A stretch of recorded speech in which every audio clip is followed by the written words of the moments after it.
जी अस्सलाम वालेकुम स्टूडेंट्स। आज का जो टॉपिक है भाई वे है Lewis concept of acid and base. Lewis के कंसेप्ट के मुताबिक एसिड जो है वो एक स्पीशी होती है जिसके अंदर क्या होता है भाई वेकेंट ऑर्बिटल होता है। वेकेंट या एम्प्टी भी इसको कह सकते हैं हम लोग, एम्प्टी ऑर्बिटल। और ये जो एम्प्टी ऑर्बिटल है ना, इसके अंदर एबिलिटी होती है कि ये इलेक्ट्रॉन का पेयर को एक्सेप्ट कर सके। Have ability to accept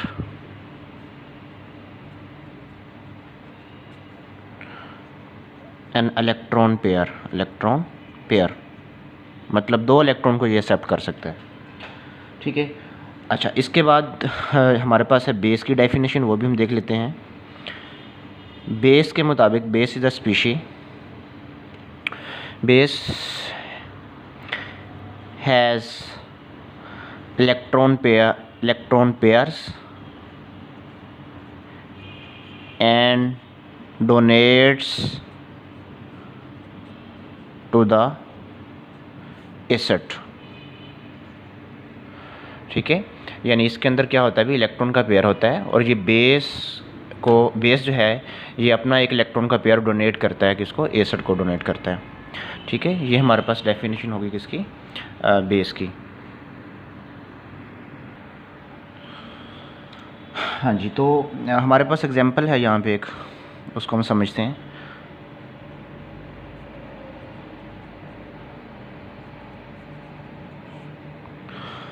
student, हमारे पास एग्जांपल जो है वो है जी प्रोटॉन की, यानी एसिड के अंदर क्या होता है, प्रोटॉन होता है, यानी H पॉजिटिव। H पॉजिटिव क्या, इलेक्ट्रॉन डेफिशिएंट है और इसको इलेक्ट्रॉन चाहिए। अब ये इलेक्ट्रॉन किसी भी इलेक्ट्रॉन डोनर स्पीशीज से ये ऑब्टेन कर सकता है। जैसे हमारे पास ये अमोनिया का स्ट्रक्चर ऐसे इस तरह से हम ड्रॉ करते हैं उसको, तो नाइट्रोजन के ऊपर एक इलेक्ट्रॉन का पेयर होता है। ओके, इस इलेक्ट्रॉन का पेयर को एक्सेप्ट कौन करता है, ये एसिड एक्सेप्ट करता है। तो हमारे पास इसका जो फाइनल रिजल्ट आएगा वो ये आएगा कि नाइट्रोजन और उसके साथ 4 हाइड्रोजन ऑलरेडी लगे हुए थे और एक कोऑर्डिनेट कोवलेंट बॉन्ड भी यहाँ पे बन गया है होल के ऊपर पॉजिटिव चार्ज। ये पॉजिटिव चार्ज बेसिकली नाइट्रोजन के ऊपर है क्योंकि नाइट्रोजन ने इलेक्ट्रॉन दे दिए और नाइट्रोजन के पास इलेक्ट्रॉन की कमी रहेगी। किसी चीज़ में इलेक्ट्रॉन की कमी को हम पॉजिटिव चार्ज के साथ शो करते हैं। पॉजिटिव चार्ज का मतलब है वहाँ प्रोटॉन ज़्यादा होंगे, उस एटम के अंदर प्रोटॉन ज़्यादा होंगे, इलेक्ट्रॉन कम होंगे। प्रोटॉन के ऊपर पॉजिटिव चार्ज होता है। ओके स्टूडेंट्स, अब एसिड जो ना, लेविस एसिड जो होता है, Levi's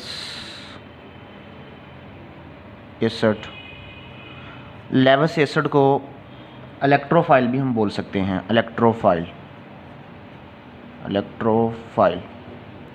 electrophile mean electron loving species.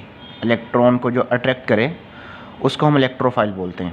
ठीक है, और जो बेस है, लेविस बेस जो है, उसको भी हम डिफ़ाइन कर लेते हैं इस तरह से मज़ीद कि लेविस बेस क्या होती है, वो न्यूक्लियोफाइल होती है।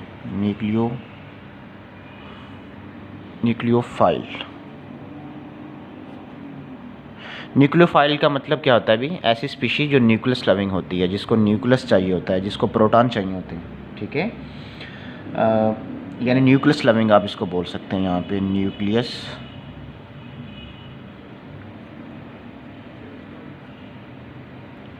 Loving species. Okay, that is called nucleophile.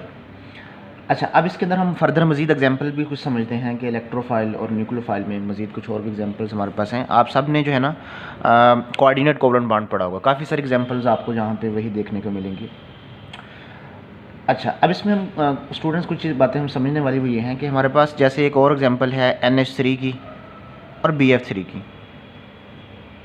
BF3 के अंदर AlCl3 भी आ सकता है, यानी एल्यूमिनियम ट्राइक्लोराइड भी आ सकता है, ट्राइफ्लोराइड भी ले सकते हैं आप लोग, AlF3 भी यहाँ पे ले सकते हैं। ठीक है, तो नाइट्रोजन क्या है, इलेक्ट्रॉन पेयर रिच होता है इसके पास, यानी एक इलेक्ट्रॉन का पेयर इसके पास मौजूद होता है। नाइट्रोजन 5th ग्रुप में आता है। नाइट्रोजन के वैलेंस शेल में 5 इलेक्ट्रॉन होते हैं, 3 बॉन्ड इसके ऑलरेडी बने हुए हैं, 3 इलेक्ट्रॉन यूज़ हो चुके हैं, 1 इलेक्ट्रॉन का पेयर बाकी बच चुका है, यानी टोटल 5 इलेक्ट्रॉन हो गए। बोरान स्टूडेंट 3rd ग्रुप में आता है। 3rd ग्रुप के जो एलिमेंट्स होते हैं ना, उनको इलेक्ट्रॉन डेफिशिएंट भी बोला जाता है, उनका ऑक्टेट पूरा नहीं होता। ये बात आप सब ने याद रखनी है। तो बोरान एल्यूमिनियम जो है ये किस ग्रुप में आता है, ये 3rd ग्रुप में आता है। ठीक है। तो बोरान के पास इलेक्ट्रॉन की डेफिशिएंसी है, तो होगा एक्चुअली ये कि नाइट्रोजन के ऊपर जो लोन पेयर होगा वो किसकी तरफ जाएगा, वो बोरान की तरफ जाएगा। ठीक हो गया। और इस तरह से ये कोऑर्डिनेट कोवलेंट बॉन्ड बनता है। अब ये BF3 हमारा क्या है, ये सारे के सारे ये वाले जो आपके सामने मैंने लिखे हुए हैं, ये जिसमें BF3 भी इंक्लूड है, ये सारे के सारे लेवस एसिड्स हैं, लेवस एसिड्स हैं, यानी ये इलेक्ट्रॉन डेफिशिएंट स्पीशीज़ हैं। ये इलेक्ट्रॉन डेफिशिएंट, इनके पास इलेक्ट्रॉन की कमी है यहाँ पे। अच्छा भी, तो इसी तरह फर्दर इसको हम समझते हैं कि नाइट्रोजन तो इलेक्ट्रॉन रिच होगा, इसके अलावा और भी कुछ मॉलिक्यूल होते हैं जो इलेक्ट्रॉन रिच होते हैं, यानी हम यहाँ पे इसकी क्लासिफिकेशन कर लेते हैं लेवस बेसिस की। लेवस बेसिस की एग्जांपल्स हम समझते हैं, इसको क्लासीफाई कर लेते हैं कि लेवस बेसिस कौन कौन सी हो सकती हैं। स्टूडेंट्स, लेवस बेसिस में सबसे पहले जो हम ना नेगेटिवली चार्ज स्पीशी हो सकती हैं, कोई नेगेटिवली चार्ज्ड स्पीशीज़, जैसे इसकी एग्जांपल्स क्या है, ऑक्साइड आयन यानी O की पावर 2- ऑक्साइड आयन का ये फार्मूला होता है, hydroxyl ion OH negative. Okay, halide जितने भी हैं यानी X नेगेटिव है हमारे पास, वो भी इसी कैटेगरी में आएंगे। ठीक हो गया। तो जितना कहता है नेगेटिव चार्ज ज़्यादा होता है उतनी ज़्यादा बेस स्ट्रॉन्ग होगी, यानी ग्रेटर द चार्ज यानी स्ट्रेंथ ऑफ बेस, यानी बेसिक स्ट्रेंथ जो है, बेसिक स्ट्रेंथ, हाँ जी, बेसिक स्ट्रेंथ जो होती है स्टूडेंट्स वो डिपेंड करती है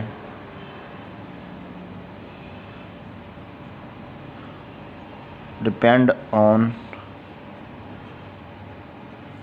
चार्ज।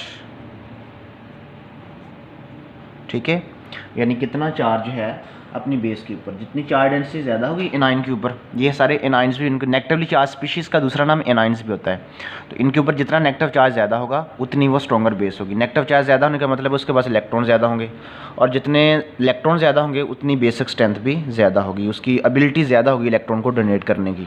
ठीक है, greater the number of electron greater the basic strength, मतलब चार्ज किसके ऊपर स्टूडेंट्स, एनाइन के ऊपर। एनाइन के ऊपर कौन सा चार्ज होता है, नेगेटिव चार्ज, जितना नेगेटिव चार्ज ज़्यादा उतनी बेसिक स्ट्रेंथ उसकी भाई ज़्यादा होगी हमारे पास। इसके अलावा लेवस बेसिस और भी बहुत सारी हैं, जैसे अभी आपने पीछे एग्जांपल पढ़ी है अमोनिया की, तो अमोनिया में स्टूडेंट्स क्या होता है, हमारे पास NH3 होता है, यानी इलेक्ट्रॉन पेयर अगर हो, नेगेटिव चार्ज ना हो किसी स्पीशी के ऊपर, यानी न्यूट्रल बेसिस भी हमारे पास हो सकती है, इनको न्यूट्रल बेसिस भी बोला जाता है, यानी इनके ऊपर चार्ज को नहीं होता, सिर्फ इलेक्ट्रॉन के पेयर्स होते हैं। ठीक है, जैसे ये वाटर है हमारे पास, वाटर के ऊपर 2 भी लोन पेयर्स होते हैं, ऑक्सीजन के ऊपर, वाटर में जो ऑक्सीजन होती है ना उसके ऊपर 2 लोन पेयर्स होते हैं। इस तरह ईथर का फार्मूला आप सबको आता होगा, ROR, नहीं आता तो आप पढ़ लेंगे नेक्स्ट जाके ऑर्गेनिक केमिस्ट्री के अंदर। तो ऑक्सीजन के ऊपर 2 लोन पेयर। इसी तरह आप सब ने कार्बोनल कंपाउंड्स पढ़े होंगे कहीं ना कहीं मैट्रिक वगैरह में, अल्डिहाइड कीटोन का नाम सुना होगा, तो उसमें ये वाला ग्रुप होता है, कार्बन ऑक्सीजन डबल बॉन्ड होता है। ठीक है, दोनों साइडों पे कोई ना कोई ग्रुप्स लगे होते हैं, R ग्रुप या हाइड्रोजन ग्रुप। तो यहाँ पे भी इस ऑक्सीजन के ऊपर एक लोन पेयर होता है। ठीक है, इस ऑक्सीजन पे एक लोन पेयर होगा क्योंकि यहाँ पे 2 बॉन्ड इसके बने हुए हैं ना ऑक्सीजन के, तो एक लोन पेयर। इसके अलावा एक और भी लोन पेयर होता है, लेकिन हम शो चलो एक ही करवा देते हैं तो काफ़ी होता है यहाँ पे। ठीक है, तो ये सारी की सारी क्या है, ये न्यूट्रल बेसिस हैं, ये जो आपके सामने मैं मेंशन कर रहा हूँ, ये सारी की सारी ये क्या है, ये न्यूट्रल बेसिस हैं, इनके ऊपर चार्ज को नहीं होता लेकिन इनके पास इलेक्ट्रॉन मौजूद होते हैं, न्यूट्रल बेसिस होती हैं ये वाली। ठीक है बच्चों, इसके अलावा अल्कोहल का जनरल फार्मूला लिखे हम, वो भी इसी कैटेगरी में आएगा, ROH। ठीक है ना, R का मतलब क्या है जी, मिथाइल ग्रुप हो सकता है, इथाइल या मिथाइल ग्रुप। ठीक है, तो यहाँ पे भी ऑक्सीजन के ऊपर 2 लोन पेयर्स होते हैं। ये लोन पेयर्स का मतलब है इलेक्ट्रॉन रिच स्पीशी हैं और ये इलेक्ट्रॉन किसी दूसरे स्पीशी को ये दे सकती हैं। ओके बेटा, अब यहाँ पे भी नेक्स्ट हम देखते हैं कि कुछ क्लासिफिकेशन हम कर लेते हैं किसकी, लेवस एसिड्स की, यानी classification of Lewis acids. Classification basis की तो हमने क्लासिफिकेशन कर ली है, अब हम क्लासिफिकेशन कर लेते हैं किसकी, ऑफ लेवस एसिड्स की। ठीक है, लेवस एसिड्स क्या हो सकते हैं हमारे पास, इलेक्ट्रॉन डेफिशिएंट स्पीशी, जैसे अभी आपको मैं एग्जांपल कुछ दे चुका हूँ, इलेक्ट्रॉन डेफिशिएंट मॉलिक्यूल जो होते हैं, डेफिशिएंट मालिक्यूल्स,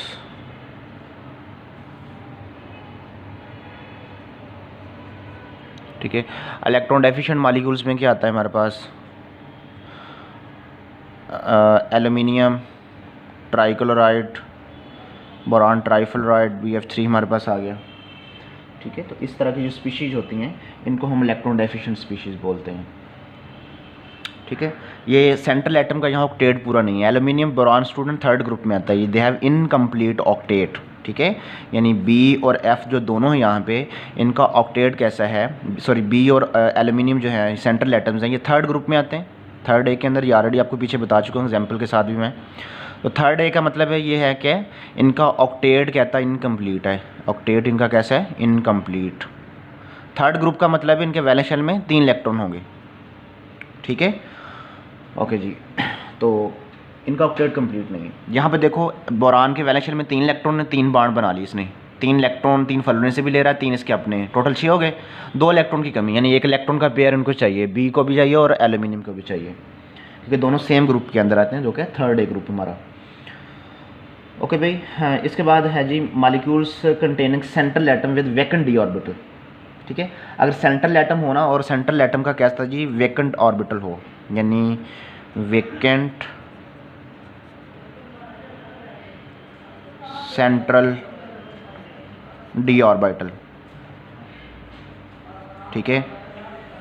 इनका डी ऑर्बिटल जो है ना वो कहता है वेकेंट अगर हो, जैसे फोर्थ ग्रुप में आता है सिलिकॉन, ठीक है। सिलिकॉन के 4 बॉन्ड बना लें, अगर SiCl4, सिलिकॉन टेट्राक्लोराइड हमारे पास आ सकता है स्ट्रक्चर इसका, ठीक है। सिलिकॉन के नीचे जर्मीनियम भी आता है, जर्मीनियम GE, इसके साथ 4 हैलोजन लगा दें, X4 लिख दें या Cl4 लिख दें। X का मतलब एनी हैलोजन, हम क्लोरीन भी यहाँ लगा सकते हैं, ब्रोमीन भी लगा सकते हैं, फ्लोरीन भी लगा सकते हैं, ओके भाई। इसके अलावा टिन भी इसी ग्रुप में आता है, टिन जो है उसके 4 बॉन्ड बना लें आप लोग, SnCl4, यानी ये फोर्थ ग्रुप में आ रहे हैं सारे। फोर्थ ग्रुप के जो लोअर मेंबर्स हैं ना, यानी ऊपर कार्बन होता है ना, कार्बन के नीचे सिलिकॉन पड़ा है, सिलिकॉन, जर्मीनियम, टिन, ठीक है, ये वाले जो एलिमेंट्स हैं। इसके अलावा 5वें ग्रुप के नाइट्रोजन छोड़ के फास्फोरस हमारा हो गया, फास्फोरस 3 बॉन्ड भी बनाता है, 5 भी बनाता है, लेकिन 5 वाला जो होगा वो अपना डी ऑर्बिटल भी इस्तेमाल कर रहा होता है, यानी PCl5 का नाम आप लोग सबने सुना होगा।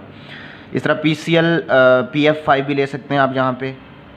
अच्छा, 3 कलर भी लगा सकते हैं, दोनों तरह ठीक हो सकता है, ठीक है। फास्फोरस अपना डी ऑर्बिटल कंज्यूम कर लेता है, जब आप इलेक्ट्रॉनिक कन्फिग्रेशन लिखेंगे तो फास्फोरस का जो डी ऑर्बिटल होगा ना वो बॉन्ड बनाने में पार्टिसिपेट करता होता है, ठीक है। इसी तरह ये 5वें ग्रुप की बात हमने कर ली है। 5वें ग्रुप के साथ कौन सा ग्रुप पड़ा होता है, 6 ग्रुप पड़ा होता है, 6 से, यानी कि 6 ग्रुप में ऑक्सीजन छोड़ के सल्फ़र आ रहा होता है, और सल्फ़र जो है ना वो मल्टीपल बॉन्ड्स आप सबको पता बनाता है, यानी SF4 जैसे हमारे पास है SF4। यहाँ पे जो सेंट्रल एटम है ना स्टूडेंट, वो सिलिकॉन, जर्मीनियम, टिन है, यहाँ पे फास्फोरस है, यहाँ पे सल्फ़र है। ये जो सेंट्रल एटम है ना, इनका डी ऑर्बिटल कहता है वेकेंट होता है, एम्प्टी होता है, उनको इलेक्ट्रॉन का पेयर चाहिए, तो ये इलेक्ट्रॉन का पेयर लेके लेवस एसिड के तौर पे काम करते हैं हमारे पास, ठीक है। तो ये सेकंड क्लासिफिकेशन हो चुकी है हमारे पास। अच्छा, इसके अलावा ऑल सिंपल केटाइंस जो हैं, ऑल सिंपल केटाइंस, केटाइंस के स्टूडेंट कौन से होते हैं, मेटल्स जो होती हैं ना, मेटल्स इलेक्ट्रॉन डेफिशिएंट होती हैं, इलेक्ट्रॉन लॉस कर देती हैं, ये मेटल्स के केटाइन मोस्टली बने जाते हैं। जिस तरह आप सब ने नाम सुना होगा कॉपर मेटल का, कॉपर की पावर 2+, ठीक है। वैलेंस शेल के इलेक्ट्रॉन ये लॉस कर देती है मेटल, ये कोबाल्ट है, कार्बन मोनोक्साइड नहीं बोलना इसको, कोबाल्ट आपने याद रखना है, ठीक है, 2+। सिल्वर है, एट स्ट्रॉ, लिथियम भी ले सकते हैं यहाँ पे आप, कोई और एलिमेंट भी ले सकते हैं, ठीक है। इसके अलावा आयरन भी आ सकता है यहाँ पे, Fe3+, ठीक है, आयरन का जो आयन है वो भी आप ले सकते हैं यहाँ पे। तो ये मल्टीपल एग्जांपल्स आप लोग देखते हैं केटाइंस के अंदर, ठीक है। या वैकेंट डी ऑर्बिटल हो या मेटल के केटाइन हो, पॉजिटिव चार्ज का मतलब है इनके पास इलेक्ट्रॉन की कमी है, इलेक्ट्रोफाइल्स हैं सारे, ये सारे क्या हैं भाई, इलेक्ट्रोफाइल्स हैं, इलेक्ट्रॉन इनको चाहिए, मतलब इलेक्ट्रोफाइल, ठीक है। पॉजिटिव चार्ज का मतलब है इनके पास प्रोटॉन तो हैं बट इलेक्ट्रॉन नहीं है, इलेक्ट्रॉन की डेफिशिएंसी इनके अंदर, तो ये हमारे पास हो गए। इसी तरह स्टूडेंट्स कुछ और भी स्पीशीज़ होती हैं, मालिक्यूल जिनमें मल्टीपल बॉन्ड्स होते हैं, यानी molecules containing multiple bonds, multiple bonds जिनमें होते हैं, जैसे कार्बन मोनोऑक्साइड में मल्टीपल बॉन्ड होता है, सॉरी कार्बन डाइऑक्साइड के अंदर, ठीक है, CO2 के अंदर। कार्बन देखो 4 बॉन्ड यहाँ पे बना रहा है, ठीक है, तो कार्बन इलेक्ट्रॉन डेफिशिएंट स्पीशी के तौर पे बिहेव यहाँ पे कर सकते हैं। इसको लेवस एसिड बोलेंगे हम लोग, क्योंकि कार्बन ने अपने सारे के सारे वैलेंस इलेक्ट्रॉन यूज़ कर लिए। कार्बन के वैलेंस शेल में होते हैं 4 इलेक्ट्रॉन, कार्बन चारों इलेक्ट्रॉन यूज़ कर चुका है। देखो 4 बॉन्ड इसके बने हुए हैं, तो कार्बन के वैलेंस शेल में इलेक्ट्रॉन को बाकी कोई बचे ही नहीं है। इसका मतलब है ये लेवस एसिड के तौर पे बिहेव कर सकता है। अच्छा भी, तो लेवस बेस क्या होती है, ऊपर मैं आपको कैटेगरी बना के दे चुका हूँ पहले, जैसे OH नेगेटिव भी ले सकते हैं, ठीक है। ये OH नेगेटिव क्या करेगा, ये कार्बन के साथ जाके जुड़ सकता है, यानी ये यहाँ आएगा, कार्बन के 5 बॉन्ड होंगे, इसलिए ये वाला एक बॉन्ड एक इधर शिफ्ट होगी। इस साइड वाला भी कर सकते हैं, इस साइड वाला भी कर सकते हैं, ठीक है, ताकि कार्बन की वैलेंसी 4 पूरी रहे, ठीक है। इस तरह इस ऑक्सीजन के ऊपर नेगेटिव चार्ज आ चुका है। तो इस तरह से ये सारी की सारी जो स्पीशीज़ आपके सामने मैंने मेंशन की हैं, ये है किसकी भी क्लासिफिकेशन है लेवस बेसिस की।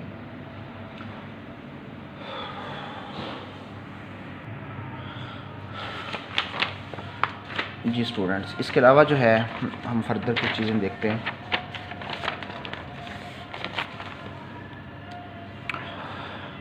तो भाई अगर हम एसिडिक स्ट्रेंथ की बात करें, एसिडिक स्ट्रेंथ, एसिडिक स्ट्रेंथ जो है ना वो डिपेंड करती है चार्ज, यानी डायरेक्टली प्रोपोर्शनल है चार्ज ऑन केटाइन के ऊपर, चार्ज ऑन केटाइन, ठीक है। जैसे मैं आपके सामने लिखता हूँ कैल्शियम 2+, एल्यूमिनियम 3+, ठीक है, और लिथियम +1, ठीक है। जो ग्रुप नंबर होता है ना उतना ही चार्ज आता है। जैसे ग्रुप नंबर फर्स्ट ए के ऊपर +1 चार्ज, ये कैल्शियम सेकंड ग्रुप में आता है, तो सब एलिमेंट्स के ऊपर +2 चार्ज है, या 3+1 है, 3+ जो है ना थर्ड ग्रुप में आएगा। तो इस तरह से अब इसमें देखूँ तो एसिडिक स्ट्रेंथ किसकी ज़्यादा होगी, सबसे स्ट्रॉन्ग एसिड कौन सा होगा, जिसके ऊपर चार्ज ज़्यादा होगा, यानी केटाइन कौन सा इनमें, ये है तीनों केटाइन है, लेकिन चार्ज किस केटाइन के ऊपर ज़्यादा है, एल्यूमिनियम के ऊपर। तो ये हमारा ये स्ट्रेंथ, इसकी स्ट्रेंथ ज़्यादा है, यानी एल्यूमिनियम आयन जो है ये ज़्यादा स्ट्रॉन्ग एसिड होता है हमारे पास, ठीक है स्टूडेंट। अच्छा, अब इसके अलावा ना कुछ कम्प्लेक्स फार्मेशन को भी ये वाला कंसेप्ट एक्सप्लेन करता है। कम्प्लेक्स फार्मेशन, कम्प्लेक्स कंपाउंड्स हम पढ़ेंगे नेक्स्ट चैप्टर के अंदर जाके। कम्प्लेक्स फार्मेशन को एक्सप्लेन करता है। जैसे उसने कह दिया जी कॉपर जो है ना, आप एक एग्जांपल दे दें कम्प्लेक्स फार्मेशन में तो काफ़ी होती है, ठीक है। आपको बुक्स में 2 भी मिलेंगी, 3 भी मिल सकती हैं, लेकिन एटलीस्ट आप एक एग्जांपल लाजमी दें। कॉपर जो है ना ये वैसे 2 पॉजिटिव चार्ज का मतलब है इसको 2 इलेक्ट्रॉन के पेयर चाहिए, बट ये 2 से ज़्यादा भी बना सकता है, ठीक है, ये भी पॉसिबिलिटी होती है। तो 4 अमोनिया इसके साथ जुड़े होते हैं, एक्सपेरिमेंटली ये देखा गया है, ठीक है। तो कॉपर जो है इसकी तरफ इलेक्ट्रॉन जा रहे हैं, कौन लेके जा रहा है जी, नाइट्रोजन लेके जा रहा है, अमोनिया वाला।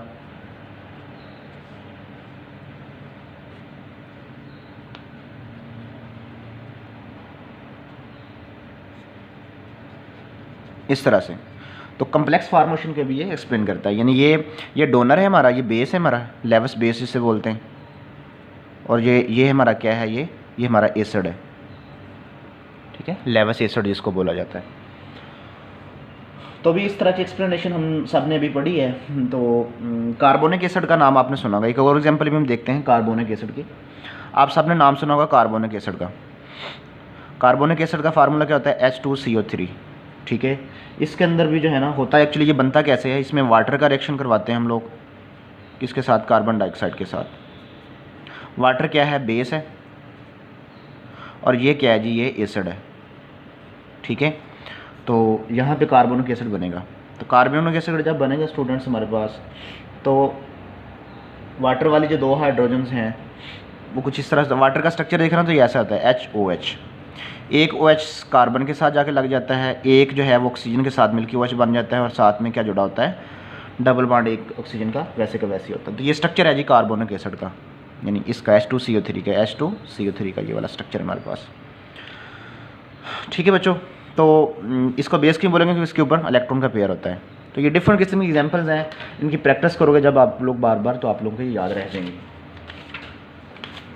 अच्छा, इसकी ना कुछ लिमिटेशंस भी हैं स्टूडेंट्स। लिमिटेशंस में हम देखें, अगर आप सामने, मैं ये बुक से चलो आपको डायरेक्ट बता देता हूँ कि ये हमें एसिड और बेस का स्केल के बारे में बताती है, यानी वैल्यूज़ निकालने बताती है। एसिड की और बेस की स्ट्रेंथ के बारे में वो क्लियर इन्फॉर्मेशन नहीं देती है, सिर्फ इतना कहती है जी इसके ऊपर पॉजिटिव चार्ज ज़्यादा होगा, वो ज़्यादा स्ट्रॉन्ग एसिड होगा, या जिसके ऊपर नेगेटिव चार्ज ज़्यादा हो वो ज़्यादा स्ट्रॉन्ग बेस हो गई। लेकिन ये सिर्फ इतनी बात करता है, उसको मज़ीद डिटेल में एक्सप्लेन नहीं करता। साल्ट फार्मेशन के बारे में बताता ही नहीं है, ठीक है ना, कि एसिड बेस बिहेवियर और नॉट, ठीक है। It fails to tell us whether the salt formation is related to acid base behaviour और नॉट, यानी ये हमें ये भी नहीं बताता स्टूडेंट्स कि साल्ट फार्मेशन जो है वो एसिड बेस बिहेवियर है या नहीं है, ठीक है। इस बारे में इन्फॉर्मेशन नहीं देता। हमने पूरी थ्योरी के अंदर कहीं भी साल्ट फार्मेशन का जिक्र नहीं किया, ठीक है। अच्छा, इसके बाद है जी नॉर्मल एसिड बेस रिएक्शन और फास्ट। लेकिन स्टूडेंट्स अभी हमने जो पढ़ा है ना कम्प्लेक्स फार्मेशन, ये देखो अभी हमने ये पढ़ा है कम्प्लेक्स फार्मेशन, ये कम्प्लेक्स फार्मेशन है, ये कम्प्लेक्स कंपाउंड बना है। तो कम्प्लेक्स फार्मेशन जो है ना स्टूडेंट्स, ये वाला रिएक्शन बहुत स्लो होता है, यानी ये वाला रिएक्शन स्लो होता है, लेकिन नॉर्मली ये देखा गया है कि एसिड बेस रिएक्शन फास्ट होते हैं, ठीक है ना। तो ये फास्ट एसिड बेस रिएक्शन को एक्सप्लेन नहीं करता ये वाला कंसेप्ट जो है। अच्छा भाई, it is very general and close formation of, चलें ये तीन मैंने आपको करवा दी हैं, तो वो 3 काफ़ी हैं यहाँ पे हमारे पास, फोर्थ बल्कि पढ़ लेते हैं। चलें, it is very general and close formation of nickel carbonyl as Lewis acid base reaction, however bonding in this compounds more complex beyond the scope of Lewis concept. जी, ये चौथे कंसेप्ट में एक्चुअली ये स्टूडेंट बता रहा है, ये मजीद complex बता रहा है, यानी CO कितने जुड़े हुए हैं, निकल के साथ 4 जुड़े हुए हैं, ये कम्प्लेक्स कंपाउंड्स हैं हमारे पास, ये वाला भी और ये वाला भी, ठीक है।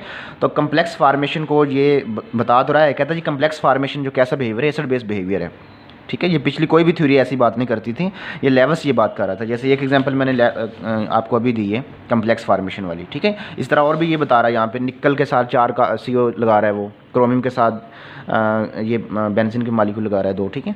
तो इस तरह से, लेकिन कहते हैं इनमें बॉन्डिंग बहुत ज़्यादा कम्प्लेक्स होती है, और ये लेवस का जो कंसेप्ट है इसके स्कोप से ये बात बाहर चली जाती है, ठीक है ना। तो ये बेसिकली इसकी 3 जो है ना लिमिटेशन मेन है, जो मैंने आपको शुरू में बताई हैं 1, 2, 3, ठीक है। एटलीस्ट 3 आपको आपके जहन में होनी चाहिए, ठीक है। तो ये कंसेप्ट हमारा टॉपिक जो है वो ख़त्म हुआ। तो इसके अलावा कुछ स्पीशीज डबल बॉन्ड वाली भी होती हैं, वो भी लेवस बेस के तौर पर काम कर सकती हैं। जैसे ये देखो कार्बन कार्बन डबल बॉन्ड है ना, यहाँ के सिल्वर लग सकता है, सिल्वर का रिएक्शन अगर आप करवाते हैं सिल्वर आयंस का, ठीक है। यानी इथीन के अंदर जैसा डबल बॉन्ड होता है ना, तो सिल्वर यहाँ पे लगेगा तो ये डबल बॉन्ड जो है ना ये सिंगल बॉन्ड में कन्वर्ट हो जाता है। डबल बॉन्ड का मतलब है pi electron, pi bond weak electron वाला बॉन्ड होता है, और पाई बॉन्ड के इलेक्ट्रॉन सिल्वर की तरफ चले जाते हैं, यानी ऐसे सिल्वर यहाँ पे आ जाता है, ठीक होगा जी, इस तरह से।